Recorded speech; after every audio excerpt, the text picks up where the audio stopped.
আজকে যে বিষয়ে গুরুত্বপূর্ণ আলোচনা হবে, আলোচ্য বিষয় গুনাহ থেকে বাঁচার উপায়।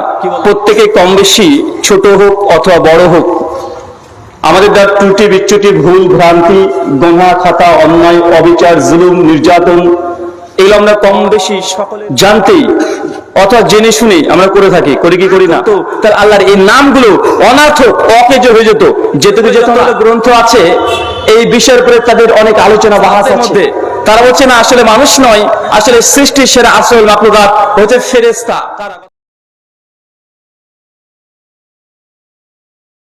আল্লাহ সুবহানাহু ওয়া তাআলার জন্য, যিনি আমাদের সৃষ্টি করেছেন, শুধু সৃষ্টি করেননি, এই পৃথিবীতে সহস্র কোটি মাখলুকাত সৃষ্টি করার পরেও যিনি আমাদের এই মানব জাতিকে সর্বশ্রেষ্ঠ জাতি, সর্বশ্রেষ্ঠ মাখলুকাত এবং সর্বশ্রেষ্ঠ নবী মুহাম্মদ আরবি সাল্লাল্লাহু আলাইহি ওয়াসাল্লামের উম্মত হিসেবে প্রেরণ করেছেন, সেই মহান সত্তা আল্লাহ সুবহানাহু ওয়া তাআলার সংক্ষিপ্ত শুকরিয়া সুজুদ আদায় করি। তার নিজেরই শেখানো ভাষা দিয়ে সকলে এক বাক্যে পড়ি আলহামদুলিল্লাহ। সরল পথে দিশারি ট্রাস্টের পরিচালনায় এবং উদ্যোগে আজ 9 নভেম্বর 2025 আপনাদের যে আলোচনা সভার আয়োজন করেছিলেন, মহান সত্তা আল্লাহ সুবহানাহু ওয়া তাআলা আপনাদের এই আলোচনা সভাটিকে কবুল করেছেন। আজকের এই আলোচনা সভাটিকে সফল করার জন্য যারা সার্বিক দিক দিয়ে সাহায্য এবং সহযোগিতা করেছেন, তাদের প্রত্যেকের নাম স্বতন্ত্রভাবে নিয়ে শুকরিয়া আদায় করা সম্ভব নয়। তারপরেও যারা অর্থ, শ্রম, অক্লান্ত পরিশ্রম, দোয়া এবং পরামর্শ দিয়ে সহযোগিতা করেছেন, আল্লাহ সুবহানাহু ওয়া তাআলা তুমি তাদের প্রত্যেকের নেক নিয়াত এবং নেক আমলগুলোকে কবুল করে নাও, সকল পড়ি আমিন। মহান সত্তা আল্লাহ সুবহানাহু ওয়া তাআলার কাছে দোয়া, এই প্রার্থনা, আল্লাহ সুবহানাহু ওয়া তাআলা আমরা মানুষ, আমরা কম বেশি, ছোট বড় ভুল, ত্রুটি বিচ্যুতি, গুনাহ, পাপ, অন্যায় করে থাকি। আজকের এই আলোচনা সভার ওসিলায় আমাদের পেছনের ছোট ছোট গুনাহগুলোকে তুমি ক্ষমা করে দাও, সকলে পড়ি আমিন। সম্মানিত সুধী, বাদ মাগরিব থেকেই বিভিন্ন আলোচক তারা পবিত্র কোরআনুল কারীম এবং হাদিসে মুবারাকা থেকে অনেক গুরুত্বপূর্ণ নসিহা আপনাদের সামনে পেশ করেছেন। আজকের এই আলোচনা সভার অন্তিম লগ্নে আপনাদের সামনে উপস্থিত হয়েছি একটি নির্দিষ্ট বিষয়ের উপরে কথা বলার উদ্দেশ্যে। আজকে যে বিষয়ে গুরুত্বপূর্ণ আলোচনা হবে, আলোচ্য বিষয় গুনাহ থেকে বাঁচার উপায়। কি বললাম বলেন তো? গুনাহ থেকে বাঁচার উপায়, পাপ থেকে বাঁচার উপায়। আমরা প্রত্যেকে কম বেশি, ছোট হোক অথবা বড় হোক, আমাদের দ্বারা ত্রুটি বিচ্যুতি, ভুল ভ্রান্তি, গুনাহ, খাতা, অন্যায়, অবিচার, জুলুম, নির্যাতন, এগুলো আমরা কম বেশি সকলের জানতেই অথবা জেনে শুনে আমরা করে থাকি, করি কি করি না? করি। ইসলামী আকীদা বা আহলুস সুন্নাহ ওয়াল জামাতের এটা আকীদা এবং ইজমাই আকীদা। সুনান তিরমিজি হাদিস নাম্বার 2499, শেখ আলবানী রাহিমাহুল্লাহ সনদ হাসান বলেছেন, আল্লাহ নবী বলছেন যে কুল্লু বানি আদম খাত্তাউন, প্রত্যেক আদম সন্তান, যেই মানুষের সন্তান, আদম আলাইহিস সালামের সন্তান, বংশধর মানুষ হলেই, সে হতে পারে হিন্দু, মুসলিম, বৌদ্ধ, জৈন, ইহুদি, খ্রিস্টান, কলভির, মিচি, পাথর, যেই হোক না কেন, মানুষ হলেই তার দ্বারা ভুল, ত্রুটি বিচ্যুতি, গুনাহ, অন্যায়, জুলুম, নির্যাতন এগুলো তাদের দ্বারা সংঘটিত হবে এবং হয়। আর কোন মানুষ যদি বলে যে না, আমার দ্বারা কোনো গুনাহ হয় না, আমার দ্বারা কোনো ভুল হয় না, সে আসলে মানুষ না সে ইবলিস, শয়তান? কথা বলেন। মানুষ মানে আমাদের দ্বারা ত্রুটি বিচ্যুতি, গুনাহ, অন্যায় হয়ে যাবে, আপনি অজান্তে আপনার হয়ে যাবে। সে মুসলিম হাদিস না 2749, সওয়াল ইমান লিল বাইহাকি হাদিস নাম্বার 1600, মিশকাতে এসেছে হাদিসটা 2328 নম্বর হাদিস, সে মুসলিমের হাদিস। আল্লাহ নবী বলছেন যে মানুষ জাতি, এই আদম সন্তান যদি গুনাহ, পাপ, অন্যায়, ভুল না করত, আমি আল্লাহ এই জাতির পরিবর্তন করে এমন এক জাতি আনতাম যারা গুনাহ করত এবং তারা আল্লাহর কাছে ক্ষমা চাইতো, আর আমি আল্লাহ ক্ষমা করে দিতাম। তারা আবারও গুনাহ করত, আর আমি আল্লাহ আবার তাদের ক্ষমা করে দিতাম। এই হাদিসটার অর্থ ভালোভাবে বুঝেন। স্বয়ং আল্লাহ সুবহানাহু ওয়া তাআলা জানাচ্ছেন যে মানুষ জাতি, মানে আমি আপনি যদি গুনাহ না করতাম তাহলে আল্লাহ সুবহানাহু ওয়া তাআলা আমাদের পরিবর্তে এমন এক জাতি সৃষ্টি করতেন যারা গুনাহ করত, আর আল্লাহর কাছে ক্ষমা চাইতো আর আল্লাহ ক্ষমা করে দিতেন। আবার তারা গুনাহ করত, আবার ক্ষমা চাইতো আর আল্লাহ সুবহানাহু ওয়া তাআলা ক্ষমা করে দিতেন। তার মানে বিষয়টা বুঝতে পারছেন? বা আমি আপনি এটা বুঝে নিলাম অতএব আল্লাহ মনে হয় চাচ্ছেন যে আমরা গুনাহ করি। কেন গুনাহ যদি না করতাম তাহলে আল্লাহ সুবহানাহু ওয়া তাআলা আমাদেরকে কি সৃষ্টি করতেন না, অন্য জাতিকে নিয়ে আসতেন আমাদের পরিবর্তন করে। এই হাদিসের ব্যাখ্যা করতে গিয়ে ইমাম নববী রাহিমাহুল্লাহ তিনি আনছেন সারা সহিহ মুসলিমের মধ্যে, ইমাম বাইহাকী রাহিমাহুল্লাহ তার আসমা ও সিফাত এই গ্রন্থের মধ্যে তিনি আলোচনা করতে গিয়ে বলছেন যে আল্লাহ সুবহানাহু ওয়া তাআলার একটা নাম হচ্ছে আর রহমান আর রহিম। আল্লাহ অসীম করুণাময়, পরম দয়ালু, আল্লাহ গাফফার, আল্লাহর অনেকগুলো নাম। এই নামগুলোর জন্যই মানুষ জাতির গুনার অস্তিত্ব বা গুনার এক্সিস্টেন্স থাকাটা জরুরি। কারণ মানুষ যদি গুনাহ না করত, মানুষ যদি পাপ না করত, তাহলে আল্লাহ যে তওয়াবুর রাহিম, আল্লাহ যে অসীম করুণাময় পরম দয়ালু, তো মানুষ যদি পাপ না করত আল্লাহ কার উপরে দয়া করতেন? এটা প্রশ্ন আসতে আসতো না? আসতো না? কেউ যদি গুনাহ না করে, পাপ না করে, অন্যায় না করে, তা আল্লাহ যে আর রহমান, তিনি আর রাহিম, তিনি যে ক্ষমা করতে পারেন, এটা হচ্ছে যে তার জাতি সিফাত, এবং স্রষ্টা হওয়ার জন্য এই সিফাত জরুরি। যার ক্ষমা করার এখতিয়ার থাকবে, যার ক্যাপাবিলিটি থাকবে, যে মানুষ বা যে কোনো জাতি যখন ক্ষমা চাইবে আল্লাহ ক্ষমা করবে। যদি কেউ গুনাহ বা পাপ অন্যায় না করতো তাহলে আল্লাহর এই নামগুলো অনার্থক, অকেজ হয়ে যেত, যেতে কি যেত না? তাই এটা আল্লাহ সুবহানাহু ওয়া তাআলার সিফাতের সঙ্গে জড়িত আছে যে সৃষ্টি তাদের দ্বারা অন্যায় হবে আর তিনি রহমান, তিনি ক্ষমা করবেন। আল্লাহ সুবহানাহু ওয়া তাআলা আমাদের যাবতীয় ছোট এবং বড়, প্রকাশ্য এবং গোপনে যত গুনাহ করেছি তুমি আমাদেরকে ক্ষমা করে দাও, সকলে পড়ি আমিন।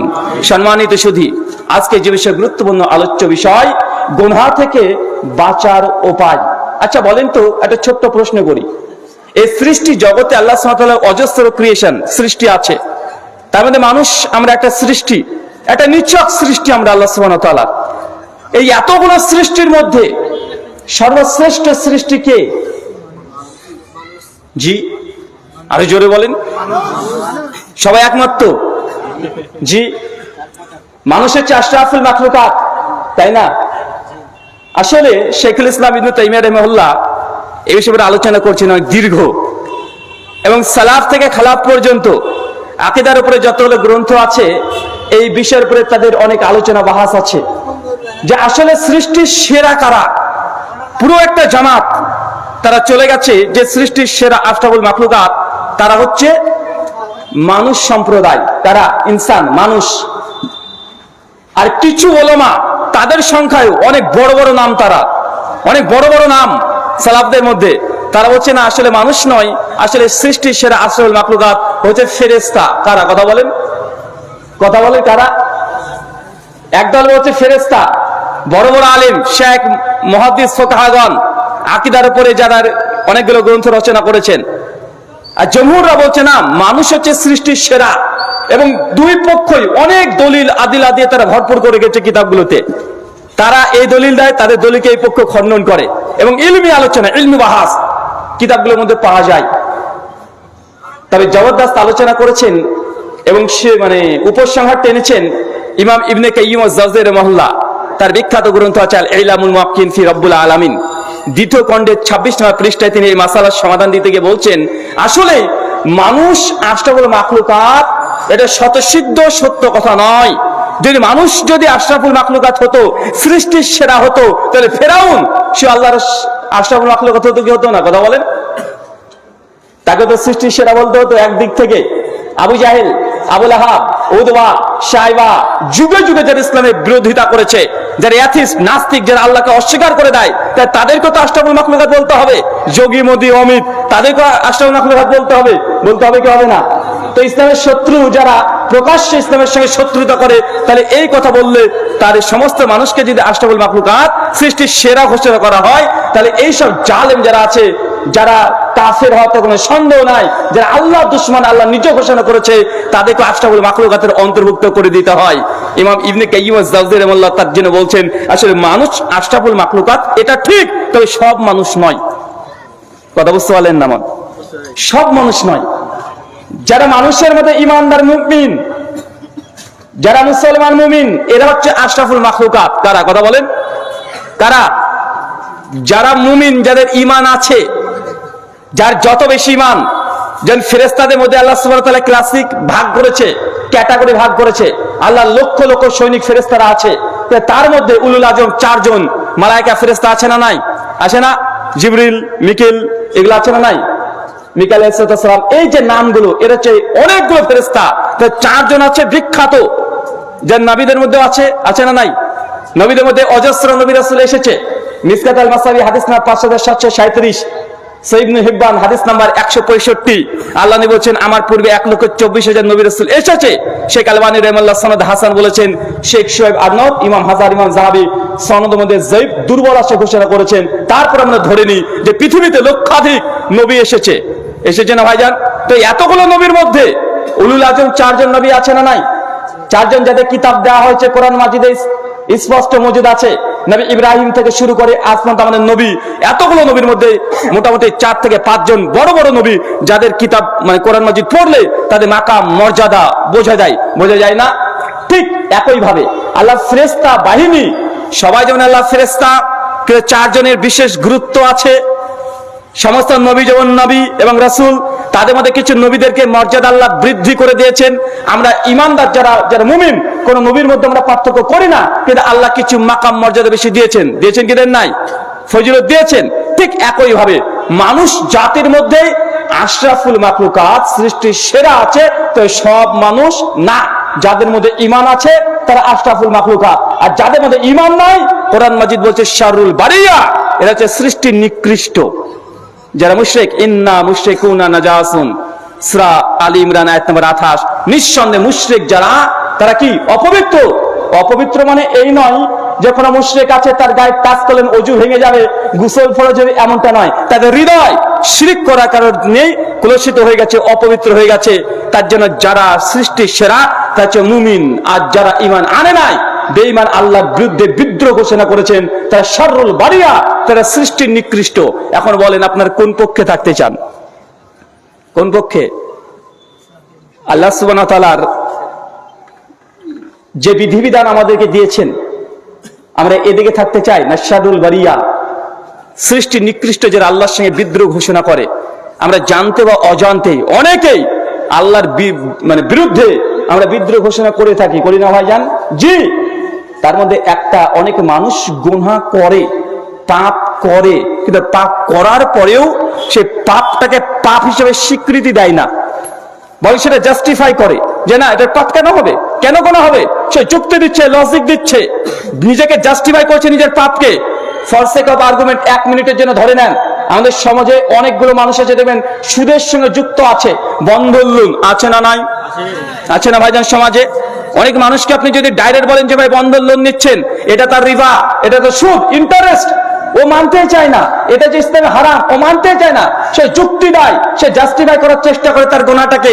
সে বলবে আপনাকে, দেখেন ভাই, আরে তোকে যে 10 টাকা বলি কোনো মৌলবি, তুমি 10 টাকা দেবে, আর তোমাকে 10,000 টাকা যে ধার চাই, মৌলবি সাহেব তুমি 10,000 টাকা ধার দাও, তো তুমি তো দিবে না। কিন্তু আমি যদি বউটাকে বন্ধক রেখে অফিসে রেখে দিয়ে আসি, তো আমাকে 10,000 টাকা দিচ্ছে, আমি চায়ের দোকান করে, বিড়ি সিগারেটের দোকান করে ব্যবসা করছি, আমার ইনকাম হচ্ছে, তার থেকে আমি উপকৃত হচ্ছি, তারা কিছুটা উপকৃত হচ্ছে। সমস্যা কোথায়? কেন এটা হারাম হবে? ভাই যুক্তি পেশ করে কি করে না? কথা বলেন। মানে সে নিজে গুনাহ করছে, পাপ করছে, কিন্তু পাপটাকে পাপ হিসেবে স্বীকার না করা। আর যখন কোন মানুষ পাপকে পাপ হিসেবে স্বীকার করবে না, সে জিন্দেগিতে কখনো কোশ্চিন কালেও কোন সময় কোনোভাবে পাপ থেকে বিরত থাকা সম্ভব নয়, পারবে না। সে যে গুনাহটাকে যদি সে নিজের বিবেক যুক্তি দিয়ে যদি সেটাকে জায়েজ প্রমাণ করার চেষ্টা করে, মনে রাখবেন, একজন মানুষ গুনাহগার, কিন্তু গুনাহকে গুনাহ সে স্বীকার করে যদি গুনাহ করে, আর একজন ব্যক্তি গুনাহগার গুনাহ করছে কিন্তু সে গুনাহ হারামকে হালাল মনে করে, দুটো পাপের মধ্যে পার্থক্য আছে না নাই? পার্থক্য নেই? জি। একজন ব্যক্তি গুনাহ করছে, তাকে জিজ্ঞাসা করছেন যে ভাইজান, এই যে আপনি জুয়া খেলছেন, কেন খেলছেন? এই যে আপনি লটারি বাম্পার 1 কোটি টাকা, কালী পূজা বাম্পার খেললেন, 100 টাকাতে 1 কোটি টাকা পাবেন, এটা তো হারাম। আল্লাহ সুবহানাহু কোরআন মাজিদে সূরা মাইদার 90 নম্বর আয়াতে জানিয়ে দিয়েছেন, ইয়া আইয়ুহাল্লাযিনা আমানু ইন্নামাল খামরু ওয়াল মাইসির, নিশ্চয়ই মদ এবং জুয়া মদ যে আয়াতে হারাম, জুয়াকে ওই আয়াতে আল্লাহ হারাম করেছে, কেন খেলছেন, এটা হারাম। সে যদি বলে দেখেন ভাই আসলে আমি জানি জুয়া খেলা হারাম, কিন্তু ভাই কি করব, এই মানে জানা বোঝার পরেও করে ফেলি, হয়ে যায়, ভাই যেন একটু দোয়া করেন তো আমি যেন জুয়া থেকে দূরে থাকতে পারি, আমাকে একটু নসিহত করেন, আল্লাহর কাছে একটু দোয়া করেন যেন আমি এই পাপ থেকে সরে আসতে পারি। ওই ব্যক্তি জুয়া খেলছে, যখন তাকে দাওয়াত দিচ্ছেন ইসলামের, যে সে যে হারাম কাজ করছে স্বীকার করছে, নিজে অনুতপ্ত হচ্ছে, আবার আপনাকে বলছে যে ভাই একটু আল্লাহর কাছে দোয়া করিয়েন। আরেকজন ব্যক্তি আছে যে জুয়া খেলছে, তাকে গিয়ে বললেন ভাইজান জুয়া কেন খেলছেন, আরে কোরআন মাজিদে তো আছে জুয়া খেলা হারাম নিষিদ্ধ, তো সঙ্গে সঙ্গে আপনাকে মানে পাল্টা উত্তর দেওয়া যে তোমাদের মৌলবীদের কাজই শুধুমাত্র হারাম আর হারাম পুতোয়া দেওয়া, আরে জুয়া কেন হারাম হবে, আরে আমার টাকা, আর এখান থেকে তো আমি কোটিপতি হয়ে যেতে পারি, আরে তাকদীরে থাকলে কোটিপতি হয়ে যেতে পারি, আবার ফকির হতে পারি, আল্লাহ তো তাকদীর লিখে রেখেছে। মানে সে গুনাহ করছে, পাপ করছে, কিন্তু হারামকে হালাল মনে করে নিচ্ছে। দুটোর মধ্যে পার্থক্য আছে না নাই? শেখ সালেহ আল উসাইমিন রাহিমাহুল্লাহ তার তারকুস সালাহ এই বইয়ের মধ্যে আলোচনা করছেন এবং তার ঈমান ভঙ্গের 10টা কারণ একটা মাকালাত আছে, সে মধ্যে আলোচনা করতে গিয়ে বলছেন কোন মুসলমান যদি কোনো হারামকে হালাল মনে করে, যেটা আল্লাহ স্পষ্ট নুসুস দ্বারা প্রমাণিত, দলিল দ্বারা প্রমাণিত, অকাট্য দ্বারা প্রমাণিত, আল্লাহর ওহী দ্বারা প্রমাণিত আছে হারাম, কিন্তু সে সেটাকে হালাল মনে করে, তাহলে এই ব্যক্তির ঈমান ভেঙে গেছে। কি হয়ে গেছে বলেন তো ভাইজান? তাকে আবার নতুন করে ঈমান নবায়ন করতে হবে, ঈমান নিয়ে আসতে হবে। কিন্তু একজন ব্যক্তি হারামকে যদি হারাম মনে করে এবং অনুতপ্ত হয়, এই ব্যক্তি গুনাহগার, অনেক কাবেরা করছে, অনেক বড় পাপী, কিন্তু এই ব্যক্তিও পাপী, দুটোর মধ্যে পার্থক্য আছে না নাই? শোনেন, গুনাহ সেম, কিন্তু টেম্পারেচারের পরিবর্তন ঘটে যায়। একটা উদাহরণ দিয়ে বুঝতে পারবেন। ধরেন আপনাদের এলাকাতে একজন ছেলে প্রতিবেশী কোনো বিবাহিত মেয়ের সঙ্গে জিনা করেছে, ছেলেটাও বিবাহিত, যার সঙ্গে জেনা করেছেন প্রতিবেশী সেও বিবাহিত। এখন শরীয়তি সিদ্ধান্ত কি? রজম, সে মুসলিমের হাদিস কিতাবুল হুদুদে আসছে, উবাদা বিন সামিত থেকে হাদিস বর্ণনা আছে। আরেকজন ব্যক্তি আছে, সে জেনা করছে নিজের মায়ের সঙ্গে, ওই ব্যক্তির হুকুম কি হবে? শরীয়ত কি বলছে? ওকে কি করতে হবে? রজম, ওকে হত্যা। দুজনেই জেনা, দুজনের শরীয়তের বিধান কি? হত্যা। তো দুটো পাপের টেম্পারেচার আছে না নাই? আসে না ভাইজান? দুটো তো জেনা, কিন্তু ব্যক্তি, পজিশন, স্থান, কালের ভিত্তিতে একই গুনাহ তার পরিবর্তন ঘটে যেতে পারে। এটা আরো জঘন্য, আরো নিকৃষ্ট যে মায়ের সঙ্গে জেনা করেছে। তাই আপনাদেরকে বলি, গুনাহ আমাদের দ্বারা হবেই, আমাদের দ্বারা অন্যায় হবেই, কিন্তু গুনাহকে গুনাহ স্বীকার করে নেন, গুনাহকে গুনাহ করছেন স্বীকার করে নেন, কখনো জাস্টিফাই করতে যায় না যে নিজে গুনাহ করছেন, মানে এই গুনাহটাকে নিয়ে আপনি যুক্তি তথ্য দিয়ে, আপনি আপনার বুঝ দিয়ে এটাকে হালাল করার চেষ্টা করলে এই গুনাহ টেম্পারেচার অনেক বেশি হয়ে যায়। কথা বুঝতে পারলেন না ভাইজান? কথা বুঝতে পারছেন কি? আর আমাদের দ্বারা গুনাহ হবে না এটা নয়, আল্লাহ আগেই জানিয়ে দিয়েছে যে আদম সন্তান যদি পাপ বা গুনাহ না করতো, আমি তাদের পরিবর্তে অন্য জাতি আনবো, তার মানে আমাদের দ্বারা গুনাহ হবে। সে মুসলিমের হাদিস আল্লাহ নবী জানাচ্ছেন যে প্রত্যেক আদম সন্তানের আমল নামাতে একটা গুনাহ থাকবেই, 100% থাকবেই, সে জেনার গুনাহ। কিসের গুনাহ? জেনা ক্যাটাগরি ভাগ করে দিলেন, চোখের জেনা আছে, হাতের জেনা আছে, পায়ের জেনা আছে, হৃদয়ের জেনা আছে। জেনার সর্বোচ্চ পর্যায় হচ্ছে একদম ফিজিক্যাল রিলেশন, যে ডাইরেক্ট বেড শেয়ার করা, একে অপরের শরীরের সঙ্গে অঙ্গ প্রত্যঙ্গ লাগিয়ে দিয়ে যে ফিজিক্যাল রিলেশন করা, এটা জেনার একদম মানে সর্বোচ্চ অবস্থান এটা। কিন্তু একজন মানুষ চোখের জেনা হয় কি হয় না? কথা বলেন।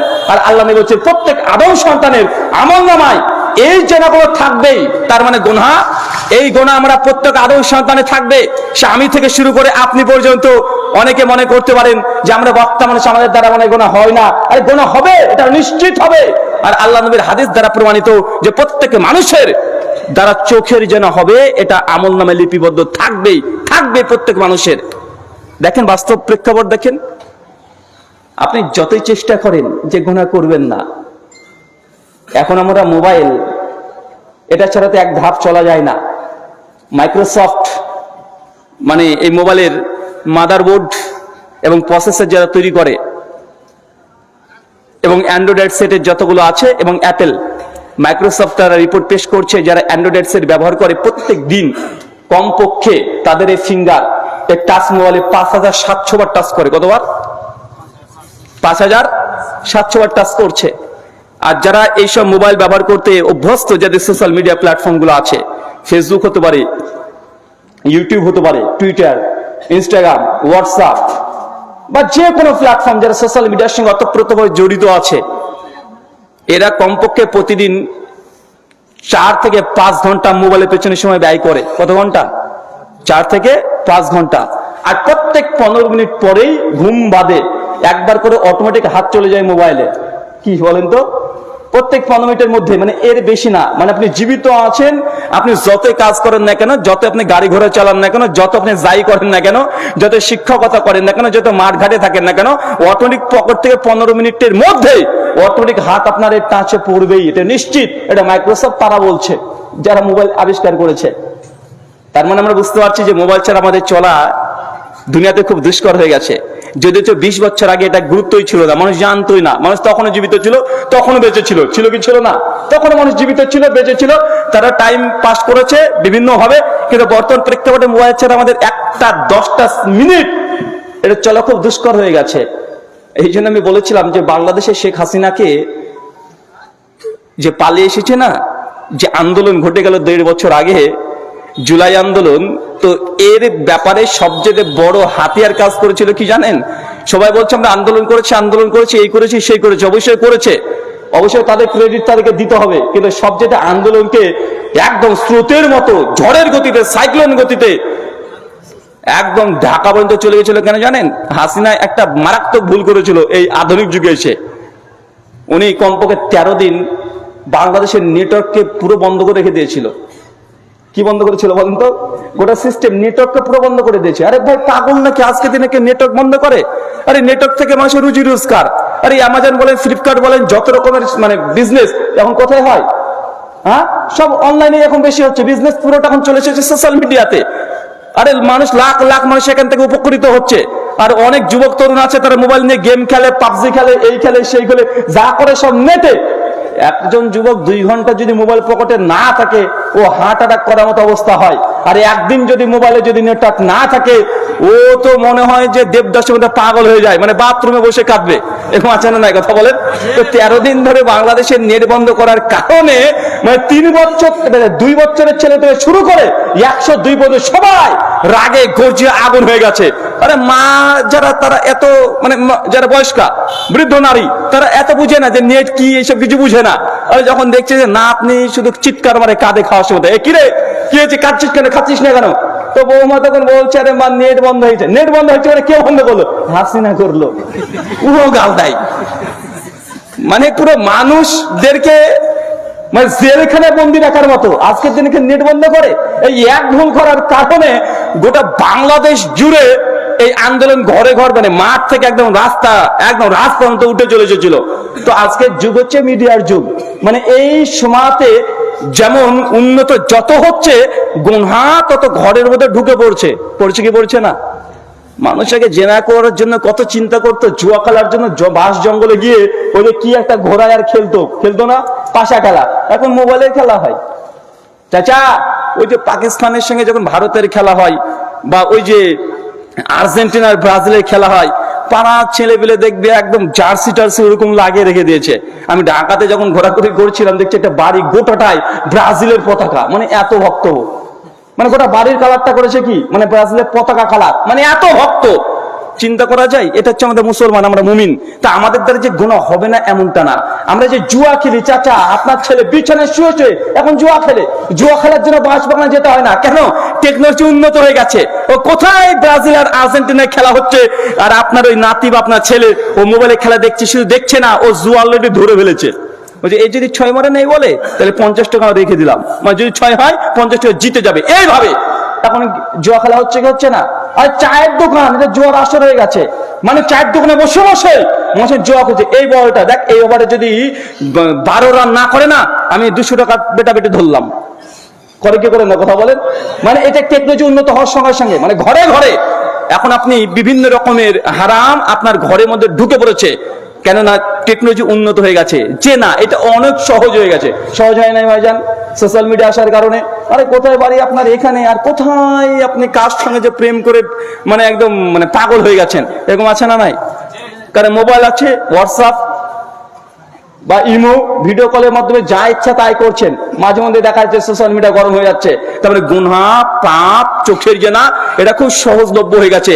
আমার নবী ১৫০০ বছর আগে বলছে যে প্রত্যেকটি মুসলমান মুমিন যারা আছে তাদের আমলনামাতেও এই চোখের জেনা, হাতের জেনা, এই যে জেনা এগুলো তাদের আমলনামায় থাকবে। তো এখন এই জেনা হয় কি হয় না? আপনি বক্তব্য শুনছেন বাংলাদেশের শেখ আব্দুর রাজ্জাক বিন ইউসুফ হাফিজাহুল্লাহ, আর চিৎকার দিয়ে বজ্রকণ্ঠী, তার ভাষা মানে এত মানে দুর্বল গতিতে মানুষের হৃদয়কে মানে মানে ক্ষতবিক্ষত করে দেয়, মানে আপনি চিন্তা করতে পারবেন না। একদম ডাইরেক্ট বক্তব্য দিচ্ছে, কাপুরুষের বাচ্চা কাপুরুষ, ওটা আপনার মেয়ে হাঁটছে, ওটা হিন্দুর মেয়ে নয়। এখন হাঁটছে ওটা আপনার মেয়ে, ওটা হিন্দুর মেয়ে নয়। আপনার মেয়ে উলঙ্গ অবস্থায় হাঁটবে মানে নেশাউন কাসিয়াতুন আরিয়াতুন, চিৎকার দিয়ে বলছে যে উলঙ্গ অবস্থায় হাঁটবি মানে তুই কি হিন্দুর বাচ্চা নাকি?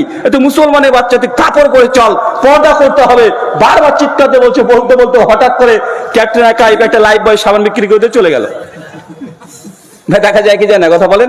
মানে আপনি বক্তব্য শুনছেন পর্দা নিয়ে, একদম বজ্রকণ্ঠী দিচ্ছে, একদম মানে যেদিক দিয়ে যাচ্ছে একদম ছাল তুলে নিয়ে চলে যাচ্ছে। আর এই মুহূর্তে হঠাৎ করে মোবাইলে আপনি ইউটিউবে দেখছিলেন, একটা টুক করে অ্যাড চলে এসেছে, ক্যাটরিনা কাইফ এই উলঙ্গ অবস্থায় ও লাইফ বয় সাবান বিক্রি করছে, ঐশ্বর্য রায় ও একটা শ্যাম্পু বিক্রি করতে চলে গেল। এই বক্তব্যের মানে কি হলো? মানে আপনি চান না, আপনি একজন আলেম মানুষ, চোখের হেফাজত করতে চান, কিন্তু হঠাৎ করে যদি উলঙ্গ মেয়েটা যদি চলে আসে, আপনার এই অজান্তেই একটা চোখের গুণ আপনার হচ্ছে কি হচ্ছে না, হয়ে যাচ্ছে না? আর আপনি বক্তব্য শুনবেন না, শেখ সুদাইসের কিরাত শুনছেন, কোরআন মাজিদ চলছে, কিরাত চলছে, হঠাৎ করে চলতে চলতে আর একটা ইয়ার চলে আসে না নাই, কথা বলেন। তার মানে আমরা চাইলেও এটা সম্ভব না। আর আমাদের মেয়েরা এখন হয়েছে যত, আরে বাপরে বাপ, ফেসবুক খুললেই এসব অ্যাড বাপ দেন, রিলস নিয়ে পাগল পাগল। আমার সকালবেলায় ঘুম থেকে বলছে, হাই আমি এখন বাথরুমে,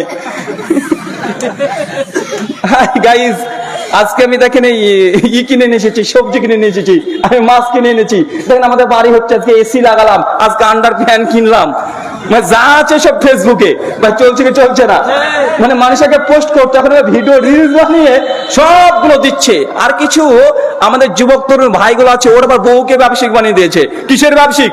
জামা কাপড় বিক্রি করে না, ও সারাদিন কি করে, কি রান্না করে, কি খায়, কিভাবে পেশাব করে, কিভাবে পায়খানা করে, সবকিছু রিলস বানাচ্ছে, সোশ্যাল মিডিয়ায় দিচ্ছে, লাখ লাখ ভিউ, ওখান থেকে ইনকাম আছে না নাই, কথা বলেন। তা আপনি যত বড় আল্লাহর ওলি হন, ফেসবুকে ঢুকছেন, আপনি বক্তব্য শুনবেন, কোরআন মাজিদ একটা কিরাত শুনবেন, হঠাৎ করে ও রিলস ব্যবসায়ী, ও রিলস বিক্রি করে চলে গেল আমার কাছে। হয় কি হয় না? এটা হয়। গুনাহ থেকে বাঁচার সবচাইতে প্রথম পয়েন্ট, পাপকে, গুনাহকে, গুনাহ সে স্বীকার করে নেন আগে।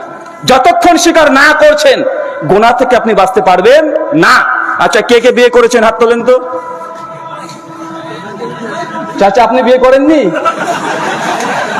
চাচা করেছেন, দুই চাচা হাত তুলেননি। আমি হচ্ছে বিয়ে টিয়ে করেনি মনে হয়, চিরকুমার, মাশাআল্লাহ, হাত নামান। আর কে কে বিয়ে করেননি তারা হাত তোলেন। গরিব, এই কটা মুসকিন। শহল ইমানদিন বাইহাকি আল্লাহ বলছেন, যারা গরিব মানে বিবাহ করেন তারা মিসকিনের নাই, যদিও সনদ দুর্বল আছে, শেখ আলবানী বলেছেন।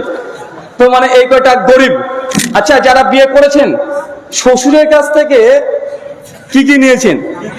হারিকেন, ছাতি, মানে যাদের বয়স 60, চাচা নেননি এগুলো? মানে 60 বছর বয়স যাদের, মানে দীর্ঘ 40 বছর আগে যারা বিয়ে করেছে, কি নিয়েছে শ্বশুরের কাছ থেকে? একটা হাতে হেরকেন, আর মাথায় কি ছাতা, আর ওই ক্যারিয়ারে বিহীন একটা সাইকেল। মানে না হলে বিয়ে করতে যাবে না। ভাই ছিল কি ছিল না? ছিল ভাই, ছিল না এগুলো?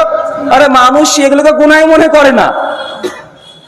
এই যে মেয়ে পক্ষের কাছে পণ নিচ্ছে, আর এখন তো মডার্ন যুগ, সবকিছু ডিজিটাল।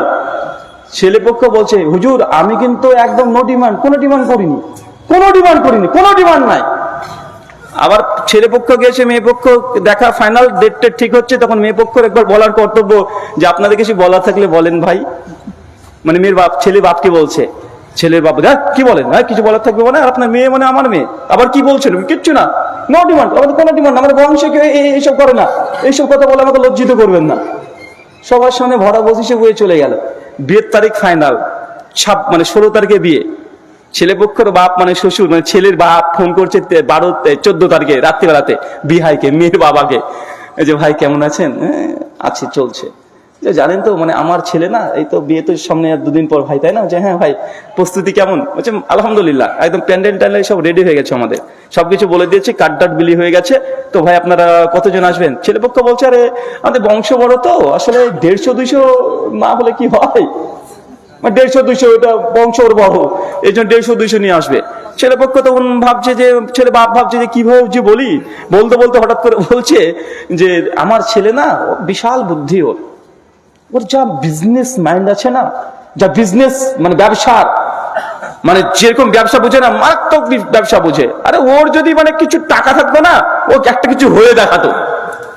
বলেন তো বিয়ের 2 দিন আগে ছেলের বাপ মেয়ের বাপকে কেন এই কথা বলছে? মানে ওর ডিমান্ড নেই, মানে ও বুঝিয়ে ও বলছে না, ও কি বলছে যে আমার ছেলে বিশাল বুদ্ধি, যে টাকা পয়সা ইনভেস্ট করতে পারতো না, ও অনেক বড় কিছু করে ফেলতো। ছেলেটার মাত্র 3 লক্ষ টাকা আছে, 6 লক্ষ টাকা লাগতো, মানে আর 3 লক্ষ টাকা যদি ম্যানেজ হয়ে যেত না, এখানে ইনভেস্ট করতো, মানে মাসে কোটি টাকা ইনকাম করতো। তার মানে কি বলছে, মানে ঘুরে বলছে তুই টাকা দে, মানে নো ডিমান্ড। আবার অনেকে এসে বলছে যে রবিন ভাই আমার কিন্তু কোনো ডিমান্ড নাই, কিন্তু শ্বশুর আমাকে একটা R115 দিয়েছে, বুলেট দিয়েছে, একটা থার গাড়ি দিতে চাই, নেওয়া যাবে? কেন হাদিসে শুনেছি হুজুর বলে যে হাদিয়া নেওয়া সুন্নাত। দেখেছেন কত বুদ্ধি। বলছে আমাদের ডিমান্ড নেই, শ্বশুর এমনি দিতে চাই। আমি বলি যে ভাইজান আপনার শ্বশুর এত বড় দিল, এত বড় হৃদয়, যে আপনাকে একটা 3 লক্ষ টাকা দিয়ে একটা বুলেট গাড়ি দিয়ে দেয় 2-3 লক্ষ টাকা দামের। অথচ মসজিদের আপনাদের ইমাম যে সাইকেলও জুটে না বেচারা, ও পায়ে হেঁটে প্রতিদিন মসজিদে আসে 5 বার। আপনার শ্বশুর ওই মৌলবীকে তো বলতে পারলো না যে বাবা, যে মৌলবী সাহেব আপনি প্রতিদিন হেঁটে হেঁটে নামাজ পড়তে আসেন, এই আপনাকে একটু ব্যাটারির এই যে স্কুটি গুলো আছে অন্তত এটা কিনে দিই। কোনোদিন তো এটা কিনে দিল না, আপনাকে এরকম দিচ্ছে কি বাবা? তার মানে কি ডাল মে কুছ কালা है, কালা নেই है बल्कि पूरा डाल ही काला है। মানে সমস্যা আমাদের গোড়াতে, মানে হারাম জিনিসগুলো ভ্যারাইটিস ভাবে আমাদের কাছে যে কোনো ভাবে হোক আমরা কি করছি, ওটাকে আমরা গ্রহণ করে নিচ্ছি। আল্লাহ সুবহানাহু ওয়া তাআলা ইহুদির জন্য হারাম করেছিল সাবাতের দিন, মানে স্যাটারডে, শনিবার তারা যেন কোনো কিছু কাজকর্ম না করে, মাছ জানে পুকুর থেকে নদী থেকে না ধরে। ইহুদিরা এত বড় বুদ্ধিমান, এত বড় খাটাস বদমানুষ, ওরা শনিবার ঠিক মাছ ধরতো না। কি করতো, শনিবারে জাল পুকুরে ফেলে রেখে দিত, যখন সূর্য ডুবে গেছে খাস খাস করে তুলতে শুরু করেছে, ফাঁকে কাকে মারলো? কথা বুঝতেন না মনে হয়, মানে এত খাটাস। মানে আল্লাহর বিধানকে তারা যে কোনো ভাবে হোক, যাই হোক না কেন, তারা ঘুরে নাক ধরে যেটা করার সেটাই করবে। এটা ইহুদিদের চরিত্র ছিল। তারা এইভাবে আল্লাহ সুবহানাহু ওয়া তাআলা ওহীগুলোকে তাবিল করতো, অপব্যাখ্যা করতো, তাহরিফ করে ফেলতো। তার লাফজিক তাহরিফ তো করতো, মানাগত তাহরিফ করে, বিভিন্ন কলাকৌশল করে, ঠিক ব্যবহার করে, বুদ্ধি যুক্তি ব্যবহার করে হালালকে হারাম করে নিত, আর হারামকে তারা হালাল করে নিত। আমাদের মুসলিম সোসাইটির সমাজে এগুলো আছে। আমি তার মানে এটা আপনাকে বোঝাচ্ছি না যে আপনার শ্বশুর বা শাশুড়ি কোনো কিছু খুশি মনে যদি গিফট করে আপনি নিতে পারবেন না, এমনটা নয়। অবশ্যই নেন, যদি খুশি মনে দেয়, আপনার জন্য আকাঙ্ক্ষা যদি না থাকে, এমনি দিয়েছে আপনি নেন, সমস্যা নেই। তবে ভাইজান আপনার শ্বশুর সাইকেলে করে ঘোরাঘুরি করে আর আপনাকে বুলেট গাড়ি দেয়, তো আপনি হাদিয়া শ্বশুরের কাছ থেকে নিয়েছেন, ভালো কথা, হাদিয়া কি আপনি দিতে পারেন না? আপনি চলে যাবেন। বয়স্ক মানুষ কিছু পারেন না, ওই যে ব্যাটারি চালিত যেসব এইগুলো আছে না, স্কুটি আছে না, ওটা কিনে শ্বশুরকে দিয়ে দেবেন। আব্বা আপনি তো আমার কষ্ট বুঝে আমাকে এটা দিয়েছেন, আমি একটা আপনাকে হাতে দিলাম, গিফট করলাম। পারবেন তো ইনশাআল্লাহ? হ্যাঁ, আচ্ছা কে কে শ্বশুরকে দিয়েছেন একটু হাত তোলেন তো। আচ্ছা শ্বশুরের কাছে কে কে নিয়েছেন একটু হাত তোলেন। দেখেন কি হাসি, কি অবস্থা। আরে শুধু আপনি হাতে নিলেন, শ্বশুরের বাড়িতে আছে মাত্র 1,500 টাকা দামের চৌকি, তা আবার খুঁড়িতে মানে দেওয়া, পটি লাগানো, আর আপনাকে 65,000 টাকা দামের খাট পাঠিয়ে দেয়। কি ব্যাপার, শ্বশুর দিয়েছে, আমাদের ডিমান্ড নাই বললেন, আর ওই শ্বশুরের দা খাটে বউকে নিয়ে শুয়ে থাকেন, লজ্জা লাগা দরকার আপনার। মানে যে বিছানায় শোবেন ওটাও আপনার নিজের না, আপনি পুরুষ না কাপুরুষ? আচ্ছা বুঝলাম শ্বশুর এমনি দিয়েছে, ডিমান্ড নাই, তা আপনার চোখে পড়েন আপনার শ্বশুর ভাঙা খাটে শুয়ে থাকে? আরে আপনিও তো পারেন, আপনার বেশি ইনকাম নাই, বয়স আপনার অল্প, 22-20 বছর বয়স, 65,000 টাকা দামের খাট দেওয়া আপনার সামর্থ্য নাই। আপনি অন্তত পক্ষে ওই আকাশমণি কাঠ দেয়া 15,000 টাকা দিয়ে খাট দিতে পারেন তো, পারেন কি পারেন না? পারেন কি পারেন না? আর সারা জীবন আপনি হাতে নিয়েই চলে গেলেন শ্বশুর বাড়ি থেকে, শ্বশুর শাশুড়িকে কিছু দিলেন না, বছর একটা শাড়ি দিয়ে ভাবছে অনেক কিছু দিয়ে দিয়েছি। মানে ঈদের সময় একটা শাড়ি দিয়েছে, কি দিয়েছে বলেন? ঈদের সময় শ্বশুরকে একটা সেন্ডু গেঞ্জি আর একটা লুঙ্গি দিয়েছে, আর শাশুড়িকে একটা শাড়ি দিয়েছে, ভাবছে অনেক কিছু দিয়ে দিয়েছি। ওই কথা আমার বউকে বারবার বলে, তোমার বাপকে দিলাম যে, বলেন না ভাইজান? মানে আমাদের কাছে হারাম গুলো বিভিন্ন কোয়ালিটিতে আসছে এবং আমরা সেটা হালাল করে নিচ্ছি। তাই গুনহা, এই গুনহা, একটা ছোট্ট কথা বলে দিই। ইমাম ইবনে কাইয়িম আল-জাওজির একটা দারুণ উক্তি আছে। ইমাম ইবনে কাইয়িম আল-জাওজি রাহিমাহুল্লাহ বলছেন যে খবরদার, তোমরা কখনো জায়েজের অনুসন্ধান করো না, মানে জায়েজের শেষ পর্যায়ে যাও না। কারণ জায়েজের শেষ পর্যায়ে কে দাঁড়িয়ে থাকে? হারাম। কে দাঁড়িয়ে থাকে বলেন তো? মানে জায়েজের যেটা শেষ পর্যায়ে, ওখানে কে দাঁড়িয়ে আছে? হারাম। তাই জায়েজ জায়েজ জায়েজ জায়েজ করতে করতে আমরা অনেক জিনিসই দেখবেন, মানে এটাকে অনুসন্ধান করতে গিয়ে অনেক মানুষ আস্তে আস্তে আস্তে আস্তে আস্তে সে হারামের মধ্যে প্রবেশ করে ফেলে। করে কি করে না? এটা করে ফেলে। সম্মানিত সুধী, গুনাহ থেকে বাঁচার সবচেয়ে বড় পয়েন্ট, গুনাহকে গুনাহ হিসেবে স্বীকার করে নাও। পারবো তো ইনশাআল্লাহ? যে স্বীকৃতি না দিতে পারেন, এই গুনাহ জিন্দেগিতে আপনাকে ছাড়বে না। আপনি করতে থাকবেন, অটোমেটিক চলবে। আল্লাহ সুবহানাহু ওয়া তাআলা আমাদেরকে এই গুনাহ থেকে বাঁচার তৌফিক দান করে, আমিন। 2, গুনাহ থেকে বাঁচার উপায়, নেককার পরেজগার মজলিসে বেশি বেশি ওঠা বসা করা। কি বললাম? নেককার পরেজগার মজলিসে উঠা বসা করা, চলাচল করবেন যাদের সঙ্গে, তার জন্য নেককার পরেজগার ব্যক্তি হয়। কারণ আপনি যেমন আপনার বন্ধু তেমনই হবে। বন্ধুর গুণ আপনার মধ্যে চলে আসতে পারে, আপনার গুণ বন্ধুর মধ্যে চলে যেতে পারে। পারে কি পারে না? পারে কি পারে না? লোহার সঙ্গে চুম্বককে ঘর্ষণ দিবেন 10-12 বার, দেখবেন ওই লোহাটা কি করে, ওরও ভাব একটু আলাদা হয়ে যায়, ও একটু আকর্ষণ করতে শুরু করে দেয় না? কারণ কি ও ওর সঙ্গে কিছুক্ষণ মিশেছে। তাই অটোমেটিক এটা মানুষের ফিতরাত না, ওটা প্রত্যেক সৃষ্টি জগতের ফিতরাত, যে যার সঙ্গে মিশে তার চরিত্র অটোমেটিক তার ভিতরে প্রবেশ করে ফেলে।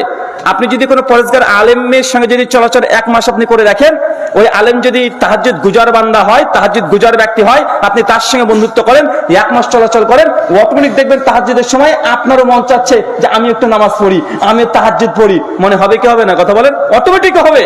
আপনি দেখবেন কোন একজন ব্যক্তির সঙ্গে ঘোরাঘুরি করছেন যে অধিক পরিমাণে জিকির করে, কথায় কথায় সুবহানাল্লাহ, মাশাআল্লাহ, লা হাওলা ওয়ালা কুওয়াতা ইল্লা বিল্লাহ, মানে কথায় কথায় যখন এই জিকির আজকার কথা জিহ্বাতে লেগে আছে, আপনি তার সঙ্গে 1 মাস চলাচল করেন, দেন আপনার জিহ্বা অটোমেটিক এই শব্দগুলো বলতে শুরু করে দিবে। কেন? কারণ আপনি যেমন বন্ধু নির্বাচন করবেন, বন্ধুর গুণ হয় তার গুণ আপনার মধ্যে চলে আসবে, আপনার গুণ তার মধ্যে চলে যাবে। তার জন্য নেককার পরেজগার বন্ধু নির্বাচন করা, চলাচল করা, তার সঙ্গে উঠা বসা করা যত বেশি হবে, অটোমেটিক আপনি তার মতন হয়ে যাবেন। একটা বাংলা প্রবাদ আছে, কি যেন, সঙ্গ দেশে শিলা, আমরা তো লোহা বলি রে ভাই। সঙ্গ দেশে লোহা ভাসে, বা আপনাদের ভাষায় শিলা ভাসে। সৎসঙ্গে স্বর্গবাস, আর অসৎসঙ্গে সর্বনাশ। দেখবেন কেউ যদি চুরির লাইনে ঢুকে গেছে না, মানে ধরেন মোবাইল চুরি করে ও বিক্রি করে, ধরেন ওর কাছে অটোমেটিক কত লোক চলে আসবে মাল বিক্রি করতে। মানে যে লাইনের তার রাস্তা প্রশস্ত হয়ে যায়। নুআল্লিহি মা তাওয়াল্লা নুসলি জাহান্নাম, যে রাস্তায় চলবে আল্লাহ তাকে সেই রাস্তায় চালিত করবে, তারপর তাকে জাহান্নামে নিক্ষেপ করবে। সূরা নিসা 115 আয়াতের শেষ অংশ। তার মানে আপনি যে দিকে চলতে চাইবেন আপনার রাস্তা অটোমেটিকই সুগম হয়ে যাবে। হয় কি হয় না? কথা বলেন। দেখবেন যে জুয়া করো না, তার আশাশেষে জুয়ারি মনে হবে, মানে চতুর্দিকে যেদিকে তাকাবে সেদিকে ভাববে সবাই জুয়ারি, এরকম মনে করে না? যে যেমন সে তেমন, এমনই মনে করে। একটা হুজুর রাত্রি 2টোর সময় তো উঠেছে, একজন আলেম।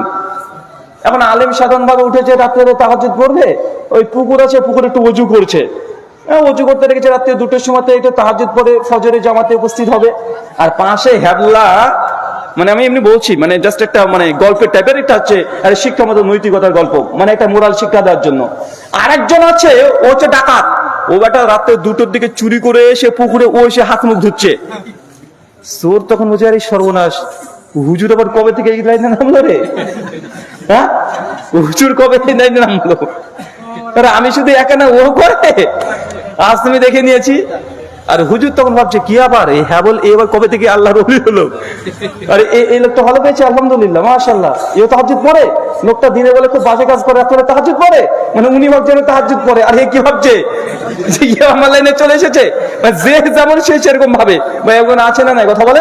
তাই আপনি যদি নেককার পরেজগার ব্যক্তির সঙ্গে চলাচল করেন, অটোমেটিকই আপনার ইমানের নবায়ন প্রতিনিয়ত পরিবর্তন হবে। চলেন সহিহ মুসলিমের একটা হাদিস, হাদিস না 3104, বিখ্যাত একজন সাহাবী, উহুদের যুদ্ধে তিনি শহীদ হয়েছিলেন। নাম কি?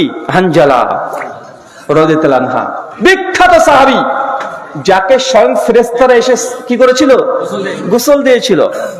বাসর রাতে স্ত্রীর সঙ্গে শায়িত আছে, একটা পুরুষের একটা নারীর জন্য সর্বশ্রেষ্ঠ রাত দুনিয়াতে যদি কিছু হয়ে থাকে, ফার্স্ট যেদিন বাসরে তারা প্রবেশ করেছে, সে অনুভূতি জিন্দেগি তার কখনোই দুনিয়ার বুকে পাওয়া সম্ভব না।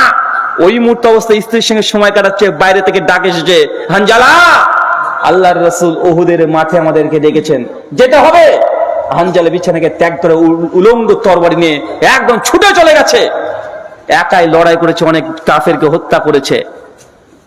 যখন আল্লাহর নবীর উহুদের যুদ্ধের দুটো অংশ, দ্বিতীয় অংশে যখন মুসলমানরা পরাস্ত হয়ে গেল, ৭০ জন সাহাবী যখন শহীদ হয়ে গেল, আমির হামজা নবীজির চাচা সিংহপুরুষ এই যুদ্ধে শহীদ হয়ে গেছে। জাবের বিন আব্দুল্লাহর পিতা এই যুদ্ধে শহীদ। সাইদ বিন মুসাইব এইসব যুদ্ধ করেছে। বড় বড় সাহাবী, তাবর সাহাবী, একজন দুইজন না, প্রায় ৭০-এর অধিক। আল্লাহ নবী তখন বুঝতে পারছেন যে না, এই যুদ্ধে আর সফল হওয়া সম্ভব নয়।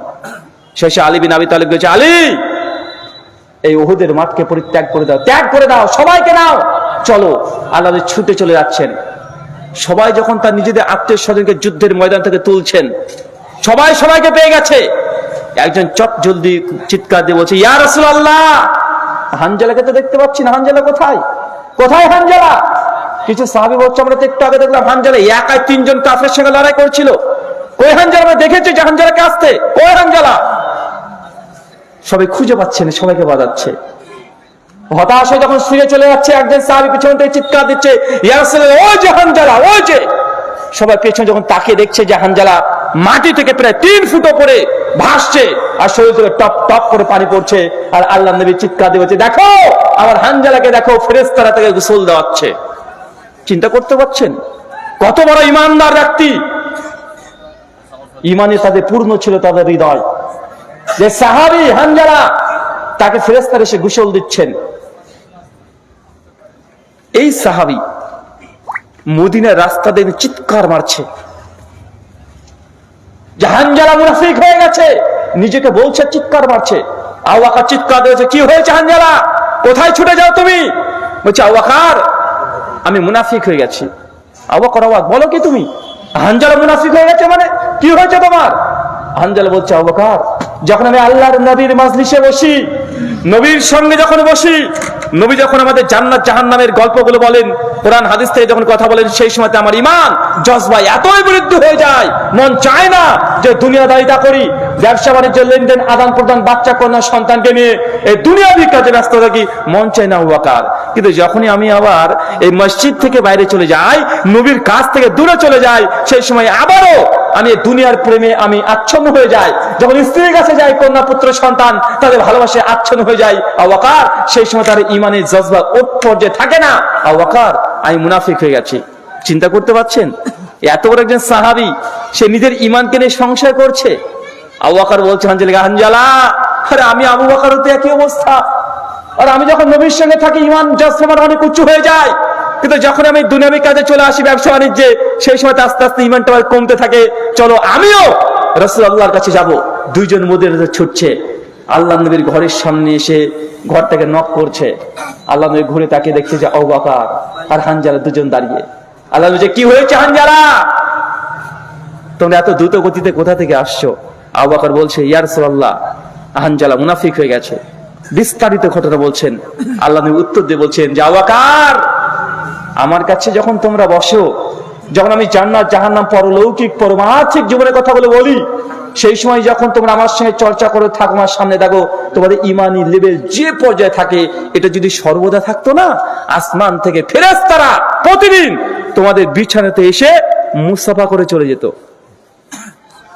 ইমাম নববী রাহিমাহুল্লাহ এই হাদিসের ইশারা করতে গিয়ে বলছেন, কেউ যদি ইমানের টেস্ট পেতে চায়, কেউ যদি ইমানকে নবায়ন করতে চায়, ইমানের পেয়ালা যদি সুমিষ্ট ভাবে পান করতে চায়, সেজন্য নেককার পরেজগার মজলিসে চলাচল বেশি করে, সেজন্য নেক ব্যক্তিদের সঙ্গে চলাচল বেশি করে, অটোমেটিক তার ইমানি জজবা আস্তে আস্তে বৃদ্ধি পাবে। যে যত সময় কাটাবে নেক মজলিসে, অটোমেটিক তার ইমানি জজবা বৃদ্ধি পাবে।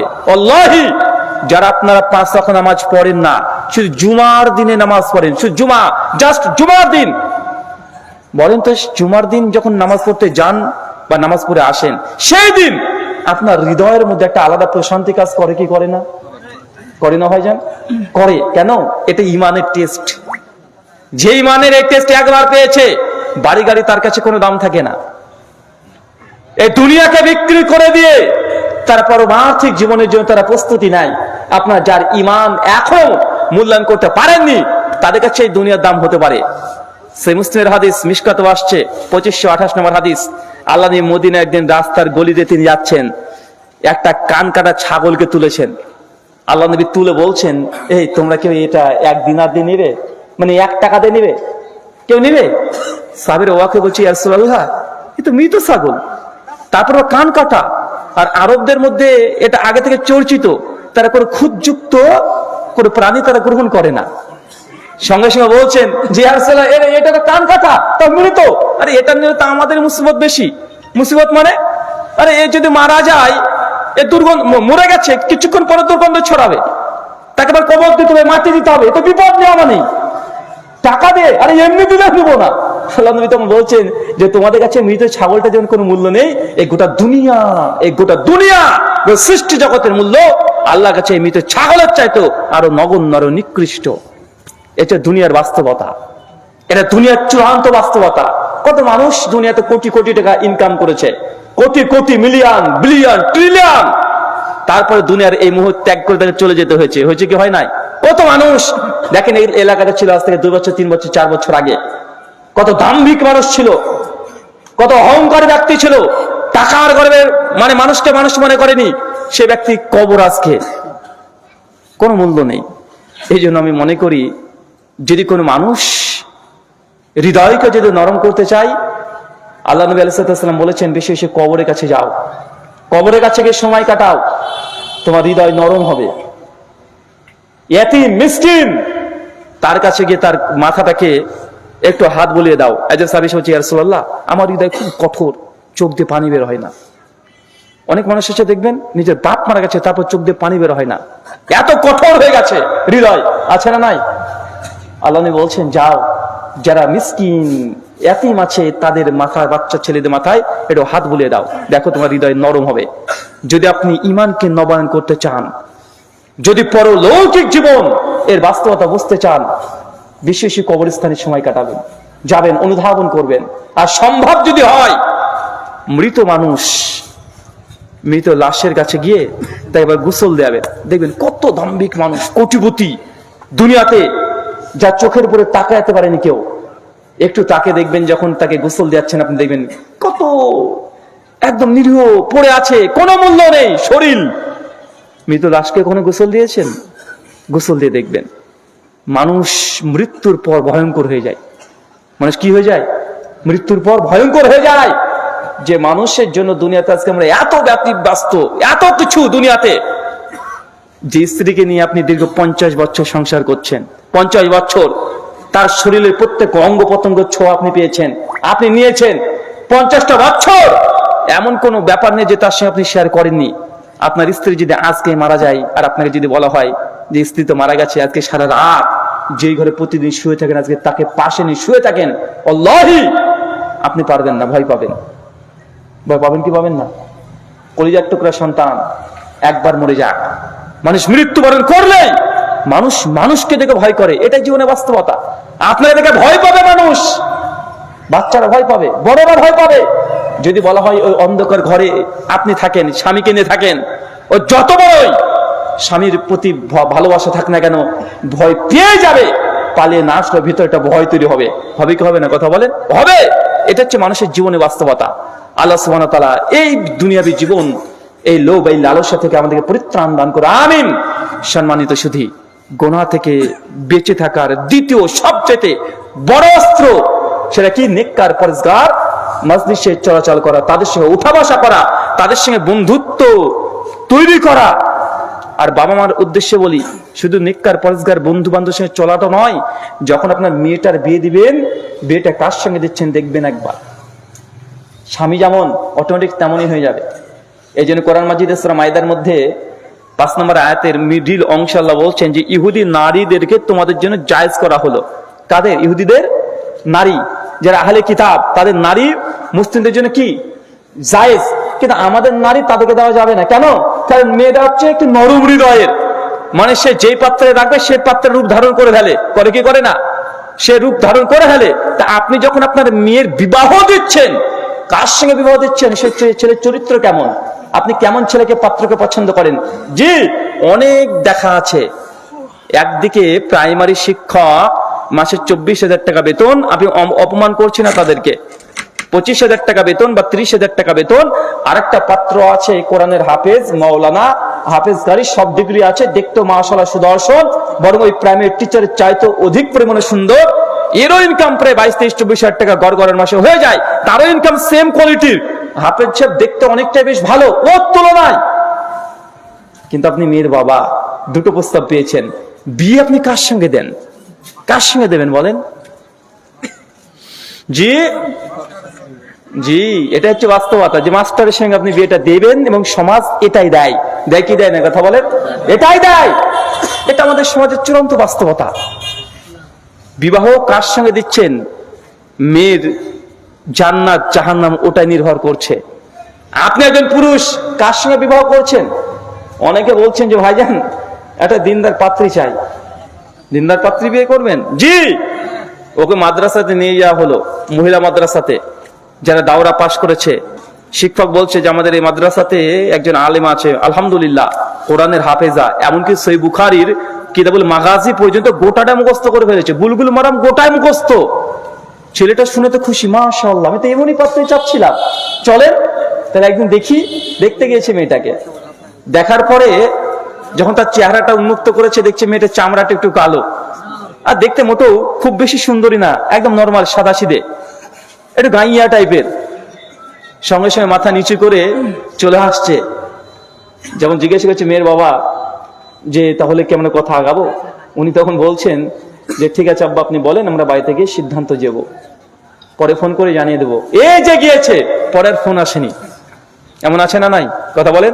দিনদার পাত্রী চাই, দিনদার, সঙ্গে সঙ্গে সুন্দরী লাগবে, মানে একদম কঠিন মারাত্মক পর্যায়ে সুন্দরী, না হলে তুমিও বিয়ে করতে চাও না। তুমি জানো মেয়েটা তাহাজ্জুদ পড়ে, ইয়াং অবস্থাতে তাহাজ্জুদ পড়ে, কিন্তু তার চেহারাটা তোমার কাছে সুন্দর লাগেনি, এই জন্য তুমি কত মেয়েটাকে রিজেক্ট করে দিয়েছো।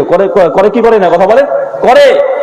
আমি বলছি না যে সৌন্দর্য আপনি একদমই দেখবেন না, কিন্তু শুধু এই কারণে আপনি ইগনোর করে দিয়ে দিচ্ছেন, আবার আপনি মনে করছেন যে সুন্দরীও লাগবে, দিনদারও লাগবে, বাপেরও কোটিপতি লাগবে, সবকিছু লাগবে, মানে দিনদার ক্যাটরিনা কাইফ দরকার তোমার।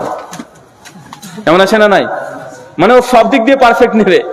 আবার আমাদের মায়েরাও আছে, মেয়েরাও আছে, দেখছে যে না ছেলেটা খুব ভালো, নামাজি ছেলে, হ্যাঁ কত নামাজ পড়ে, মানে মেয়ের মাও হার্ট অ্যাটাক, খালাও হার্ট অ্যাটাক। বলছি আমার মেয়ে মানে নামাজ পড়ে, মানে আমার মেয়েকে বুরখা পড়াবে, আর মেয়েও ভাবছে আমাকে বুরখা পড়িয়ে দিবে। আরে আমাকে যখন স্বপ্ন দেখছে তখন আমার বিয়ে হচ্ছে, বুরখা পড়াচ্ছে, আমি কেউ আমাকে দেখতে পাচ্ছে না, মানুষ আসছে ডান দিক দিয়ে ঢুকে দিচ্ছে, মানে স্বপ্ন দেখছে, মানে ও হার্ট অ্যাটাক। মানে যদি দেখে যে ছেলেটা একটু খোঁচা খোঁচা দাঁড়িয়ে আছে, বাপ রে বাপ, তুমি যদি আমি এই ছেলেটাকে বিয়ে করবো, আমার কলেজের ফ্রেন্ড গুলো, বান্ধবী গুলো কি বলবে যে চাচার সঙ্গে বিয়ে করেছিস, মানে ও টেনশন করতে করতে ওই শেষ। এরকম হয় না ভাই? এরকম হয়, মেয়েরা এরকম অনেক রিজেক্ট করে। আর সবচেয়ে বড় সমস্যা কি জানেন? আমাদের মায়ের বাবাদের, আমাদের মা বাবাদের সমস্যা হচ্ছে কি, মেয়ে আমার এখনো বড় হয়নি, মেয়ের বয়স হচ্ছে 24 হয়ে গেছে, এখনো মেয়ে বড় হয়নি। এমন দেখা যায় কি যায় না? যায় না ভাইজান? আর একটু যদি মেয়ে যদি পড়াশোনাতে ভালো হয়ে যায়, মাধ্যমিকে দেশে লেটার পেয়ে গেছে, স্টার পেয়ে গেছে, উচ্চ মাধ্যমিকে দেখেছে ভালো ভালো রেজাল্ট করেছে, তো মেয়ের বাপ আর মায়ের গর্ভবতী হয়ে যায়। মেয়েকে নিয়ে মানে গর্বে নিজেরাই গর্ভবতী হয়ে যায়। মানে এখন মেয়েটাকে কি করবে? কে? মা বলছে না ভিডিও বানাবো, মা বলছে না না না না, আমাদের এই যে জমিনি সব ঝামেলা হচ্ছে না, আমার মেয়েকে উকিল বানাবো। মেয়ের খালা বলছে না না না, আমার মেয়েকে সাব ইন্সপেক্টর বানাবো। মানে এক একজন এক এক কিছু বানায়, এরকম দেখা যায় কি যায় না? জি স্যার। বারাকাল্লাহ ফিক। তো ওকে ওকে ওকে।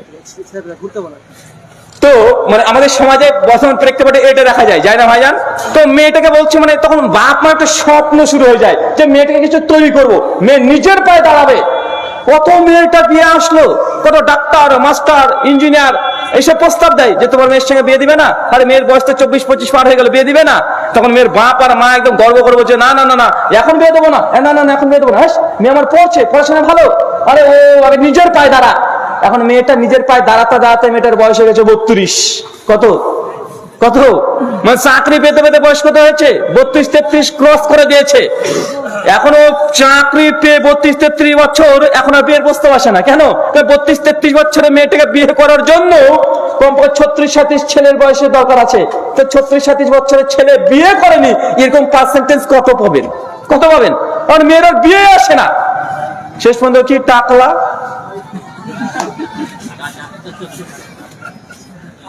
একদম মোটামুটি ধরেন 57 ইঞ্চি ভুড়ি। এখন এছাড়া কোনো উপায় নাই। যার সঙ্গে বিয়ে হচ্ছে মোটামুটি সেও ধরেন ওই পর্যায়ের, মানে এক পায়ে কবরে আর এক পা কলার ছতরে, তখন উল্টে পড়ে যায়।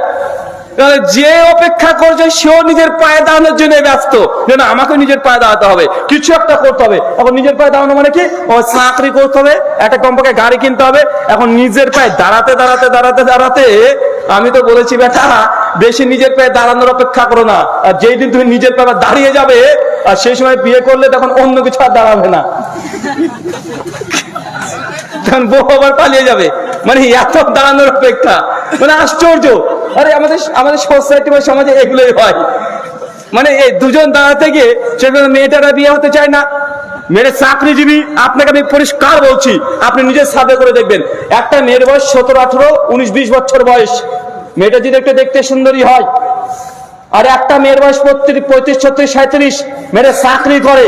কিন্তু এই 17 থেকে 20 বছরের এই বয়সের মেয়েটার যত বিয়ের প্রস্তাব আসবে, ওই 36 থেকে 40 বছরের বা 32 থেকে 40 বছরের মেয়েটা, 30 ঊর্ধ্ব বয়সের মেয়েটার বিয়ের প্রস্তাব কত পায়? কত বলেন? কত পাবে? কোশ্চেন কালেও পাবে না। কারণ ছেলেদের এই মাইন্ড না একটু আলাদা, ওরা আলাদা জিনিস। মেয়েরা এখনো বুঝেনি, ওরা ভাবছে যে ওই বউর টাকা মানে খাওয়ার জন্য ছেলেরা বসে থাকে। আরে এরকম সেন্সের ছেলেরা খুব, তাদের মাইন্ড কম হয়।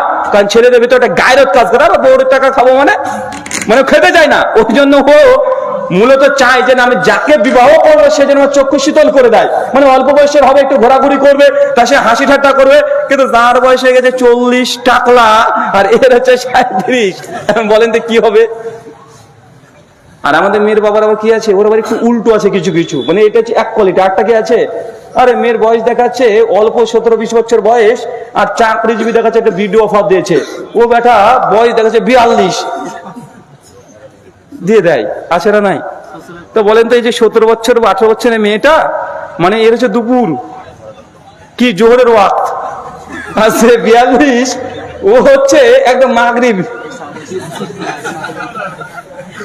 বুঝলেন না? এখন বলেন তো কিভাবে কি হবে? আল্লাহ নবী এই জন্য বলছেন, যখন বিবাহ করবে তখন কি দেখবে? কুফুকে মিলাতে হবে, সবকিছুতে দেখতে হবে। খুব বেশি কোটিপতি পাত্রপক্ষ, আর আপনি একদম রাস্তার ফকির, ওইদিকে না তাকানোই ভালো। ইমাম ইবনে তাইমিয়া রাহিমাহুল্লাহ জানেন তো, তিনি বিবাহ করেননি, বিয়ে করেছিলেন। ইমাম বুখারী রাহিমাহুল্লাহ বিয়ে করেছিলেন, অনেকে ভুল ধারণা আছে যে ইমাম বুখারী বিয়ে করেনি, তিনি বিয়ে করেছিলেন, তার সন্তানও ছিল, তার ছেলের নাম ছিল মুহাম্মদ। ইমাম হাজার আসকালানী রাহিমাহুল্লাহ ফাতুল বারির মুকাদ্দামাতে তিনি আলোচনা করেছেন এই বিষয়টা। তো ইমাম ইবনে তাইমিয়া রাহিমাহুল্লাহ বলছেন যে কোনো পাত্রীপক্ষ যদি খুব নিচু স্তরের হয়, মানে একদম মধ্যবিত্ত থেকে নিচু স্তরে, কিন্তু পাত্রপক্ষ যদি কোটিপতি হয়ে যায়, তাহলে এই বিয়ের টিকা খুব মুশকিল আছে। বিবাহ ভাঙ্গন বা তালাকের কারণে অনেক সময় স্ট্যাটাস মেনটেন হয় না। মানে এ এক জায়গা থেকে সে আরেক জায়গাতে খাপ খাওয়াতে পারে না, এরকম হয় কি হয় না? খাপ খাওয়াতে পারে না। তাই আল্লাহ নবী যখন বিবাহ করবে, ছেলে মেয়ে উভয় তারা কুফু এটাকে মিলাবে, তাদের মধ্যে যেন সমতা থাকে। আর্থিক দিক থেকে হতে পারে, ফিজিক্যাল দিক থেকে হতে পারে। অনেক যুবকদেরকে দেখেছি, যুবক এত নতুন দিনে এসেছে, মানে এত মানে ইমানে একদম মানে ভরপুর হয়ে গেছে, দেখা যাচ্ছে ছেলেটার বয়স হচ্ছে 21 আর একটা মেয়ের সঙ্গে তার সম্পর্ক হয়ে গেছে মূলত ঘুরতে ঘুরতে ঘুরতে, মেয়েটার বয়স হচ্ছে 38, মেয়েটার 3টে বাচ্চা আছে, ওর স্বামী ওকে তালাক দিয়ে দিয়েছে, কিন্তু এর বয়স 21। এখন ভাবছে যে মেয়েটার তো বিয়ে আর হচ্ছে, এখন কি করবে, তখন ও বিয়ে করতে চায়। এমন আছে না নাই? 21 বছর যুবক, 3 বাচ্চার মা, তার সঙ্গে বিয়ে করতে চায় 37 বছর। আবার তাকে যদি বুঝান যে ভাই কি দরকার, যায়। আর আল্লাহ নবী তো খাদিজা, আম্মা খাদিজার সঙ্গে করেছে। নবীর বয়স তখন 25 ছিল, আম্মা খাদিজার বয়স তখন 40 ছিল। মানে নবীকে দিয়ে দলিল দিচ্ছে। আমি বলেছিলাম ভাইকে, ভাইজান তোমার ওই বউ যেটা আসছে ও খাদিজা না, আর তুমি নবীর মর্যাদা উত্তীর্ণ হওনি। আল্লাহ নবী আলাইহিস সালাম জাবের বিন আব্দুল্লাহকে দেখছেন, তার পোশাকে একটু হলুদ লেগে আছে, জিজ্ঞাসা করছে, জাবের কি আবার বিয়ে করেছো? জি ইয়া রাসূলুল্লাহ, বিয়ে করেছি। কাকে বিয়ে করেছো? বিধবা না কুমারী? জাবের বলছে, আল্লাহ নবী আমি বিধবা নারীকে বিয়ে করছি। আল্লাহ নবী বলছে, কেন তুমি কুমারী করলে না? আরে কুমারী করবে, কারণ সে নিজে একজন ইয়াং, তুমি কুমারী করবে, তার সঙ্গে তোমার বেশি বাইন্ডিং হবে। তো অনেকে আমরা আবেগে পড়ে এই কাজগুলো করে ফেলি। জি আজকে আপনি করছেন, এটা নাজেজ হারাম কাজ না, কিন্তু আপনার সঙ্গে কুফর না মিলার কারণে আপনার সংসার ছিন্ন হতে পারে, ডিভোর্স বা তালাক হওয়ার পার্সেন্টেজ আরো বেড়ে যায়। তাই এরকম আবেগে কোনো হঠকারিতার সিদ্ধান্ত না। ইনশাআল্লাহ বাপ মাকে বলেছি, ওই মেয়েকে আর ছেলেকে নিজের পায়ে দাঁড়াতে গিয়ে মাগরিবের ওয়াক্ত ডেকে আনেন না। কিসের ওয়াক্ত বলেন তো ভাইজান? এখন 37 বছর যদি মেয়েটার বয়স হয়, তো এই মেয়েটি প্রেগনেন্ট হওয়ার চান্স 50% কমে যায়। 30-32 ক্রস করলে মেয়েদের প্রেগনেন্সি কি 50% কমে যায়। তার বাচ্চা ধারণ করতে পারবে না, মানে পারবে না এটা নয়, 50% কমে যায়। তাদের একদম 16 থেকে শুরু হয়ে যায়, মানে একদম বিদ্যুতের গতিতে। তো এগুলো বায়োলজিক্যালি অনেকগুলো প্রবলেম হয়ে যায়। তাই এমনটা না হয়, এই দুনিয়ার বাস্তবতাকে মেনে নেন। ওই নিজের পায়ে দাঁড়াতে গিয়ে ছেলেরা, আমি আগে বলেছি যে তুমি আবার নিজের পায়ে দাঁড়ানোর চেষ্টা করো না। আরে বিয়ে করে নাও আগে, বিয়েতে বরকত আছে। কি আছে? কি আছে? কথা বলেন।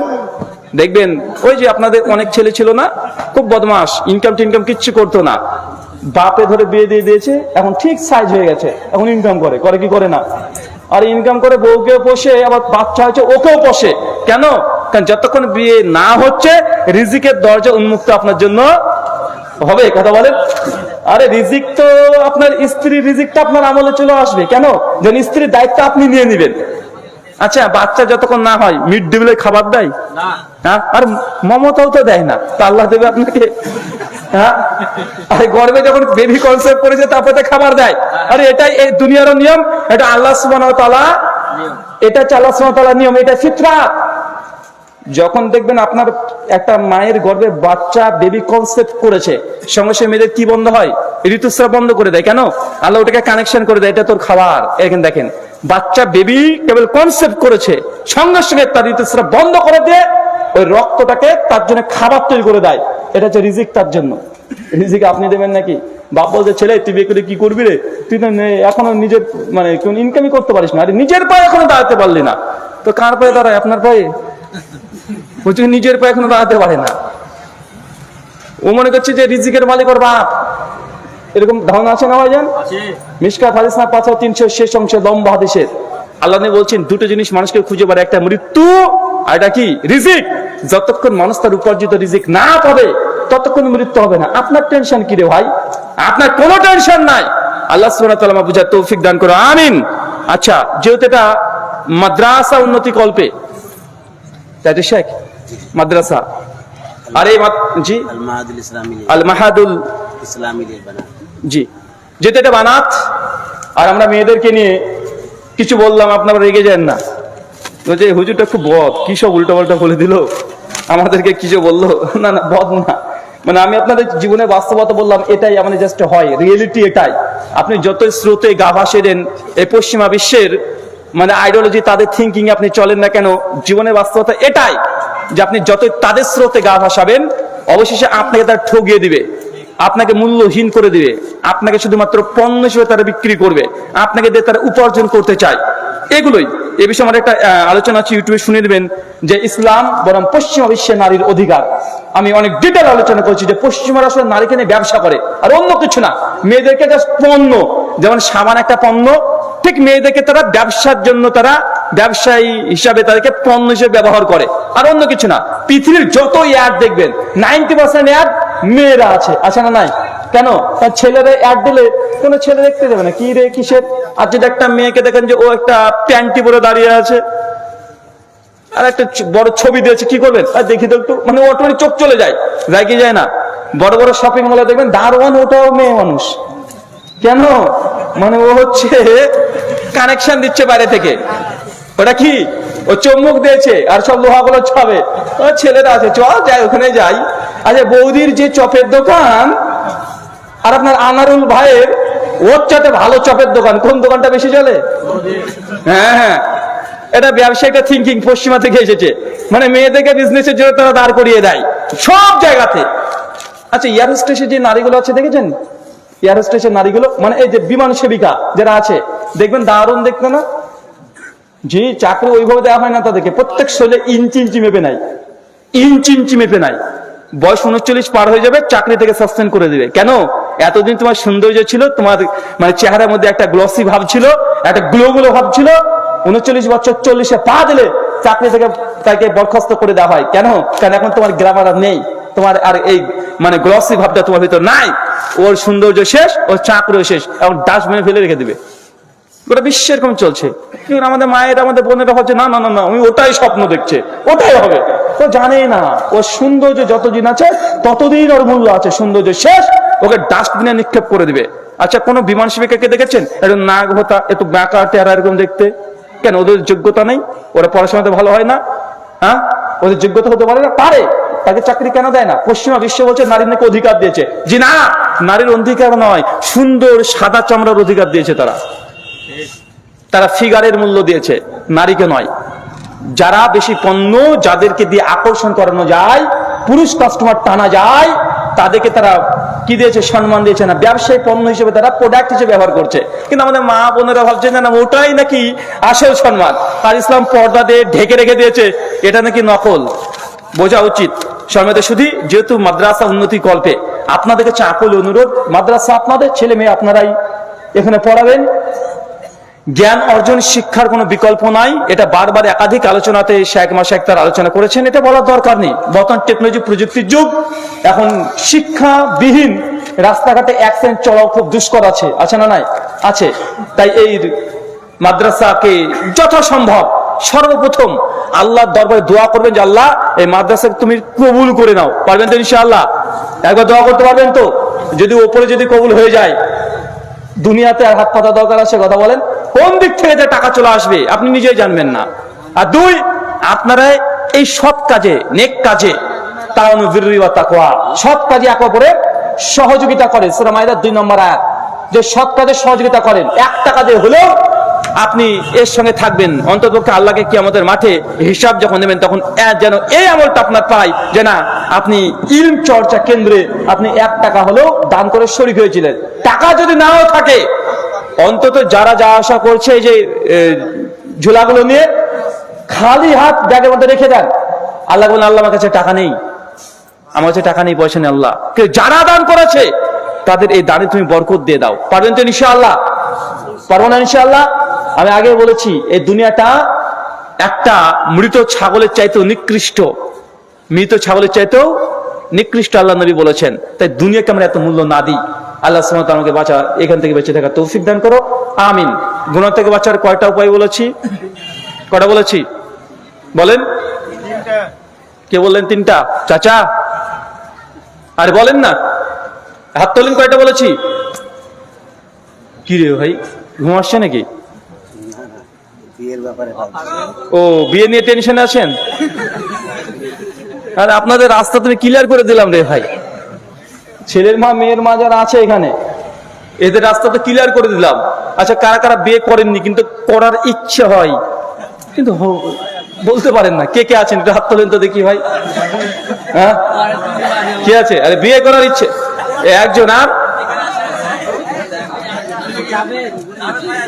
জাভেদ ভাই আছে? নামটাও ঘোষণা হয়ে গেল গো ক্যামেরাতে।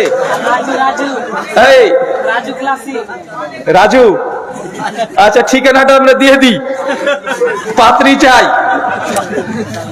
আমরা ঠিকানা কি এটা? স্থান দিহিগ্রাম, দক্ষিণ পাড়া, পতাকা গোল্ডেনের সামনে, ঔরঙ্গাবাদ, মুর্শিদাবাদ। এখানে অনেকগুলো ছেলে আছে বিবাহযোগ্য, দেখতে মাশাআল্লাহ সুদর্শন, দিনদার, পরেজগার। যেসব মায়েরা মেয়ের জন্য জামাই খুঁজছেন যোগাযোগ করেন এই ঠিকানাতে। আরো সহজ করে দিলাম না? চলে আসবে ইনশাআল্লাহ। আমরা এই জন্য বলি যে অনেকে ভালো ভালো পাত্র খুঁজে বেড়ায়, যে ভালো পাত্র কোথায় পাবো। আমরা কতবার বললাম যে ফজরের সময়তে মসজিদে চলে যাবেন, সব ভালো বাসগুলো ওখানে পাবেন। আরে ভাই কেউই যায় না। আমার মেয়ের মা বাপ ছয় চায় ভালো পাত্র চায়, ভালো পাত্র চায়। আরে ভালো পাত্র কোথায় পাবেন? সিনেমা হলে কোথায় পাবেন? আরে ফজরে যেসব তরুণ যুবকরা নামাজ পড়ে ভাই, তাদের চাইতে দুনিয়াতে ভালো কোনো পুরুষ হতে পারে? কথা বলেন না। কিন্তু বাপ মা তো চায় না। আর মেয়ে তো যদি শুনে যে বলেছে আগে একটু দাড়ি যদি খোঁচা খোঁচা দেখে, আর যদি শুনে যে ছেলে 5 ওয়াক্ত নামাজ পড়ে, মেয়ের মাও হার্ট অ্যাটাক, ও খালাও হার্ট অ্যাটাক করে। আরে মেয়ে তো ভাবে, স্বপ্ন দেখেও মানে সারাদিন ঘোরের মধ্যে থাকে। আমি মানে আমাকে ব্যানার শেষ দেয়নি, আমার ব্যাগের মধ্যে বুরখা পরে দিয়েছে, আর আমি বসে আছি, ছবি তুলতে দিচ্ছে না কাউকে। মানে ও এই নিয়ে টেনশন করে। আল্লাহ সুবহানাহু ওয়া তাআলা মায়েদেরকে, বোনেদেরকে তুমি হেদায়েতে কামেলা দান করো, আমিন। আমাদের মধ্যে যেসব যুবক তরুণ ভাই এখনো বিয়ে করতে পারেনি, আল্লাহ সুবহানাহু ওয়া তাআলা আগামী বছর যেন তারা কোলে করে একটা সন্তান সহ আসতে পারে, তুই সেই ব্যবস্থা করে। সবাই বলি আমিন। চাচা দেখে নিয়েছি, আপনি আমিন বলেছেন। এই দুয়াই, এই দুয়াই তো জি, আপনি তো মানে মনের খবর বেশ ভালোই রাখেন। চাচারা এই দুই আমিন বলিয়েন না, খবর আছে। এই বয়সে যদি আমিন বলেন, একটা চাচি চলে আসবে আর কোলে একটা করে সন্তান হয়ে যাবে। এই দুই না আমিন বলি। আল্লাহ সুবহানাহু ওয়া তাআলা আমরা যারা প্রকাশ্যে এবং গোপনে গুনাহ করেছি, আমাদের গুনাহ সমর্থন ক্ষমা করে দাও, আমিন। আমাদের মধ্যে যারা অসুস্থ আছে, আল্লাহ সুবহানাহু ওয়া তাআলা তুমি শাফি, তুমি সুস্থতা দানকারী, আমাদের প্রত্যেককে সুস্থতা দান করো, আমিন। এই বলে আজকের মতো আলোচনা শেষ করলাম। ওমা আলাইনা ইল্লাল বালাগ। সুবহানাকাল্লাহুম্মা ওয়া বিহামদিক, ওয়া আশহাদু আল্লা ইলাহা ইল্লা আনতা আস্তাগফিরুকা ওয়া আতুবু ইলাইক। ভাই কিরে ভাই চলে যাচ্ছেন কেন?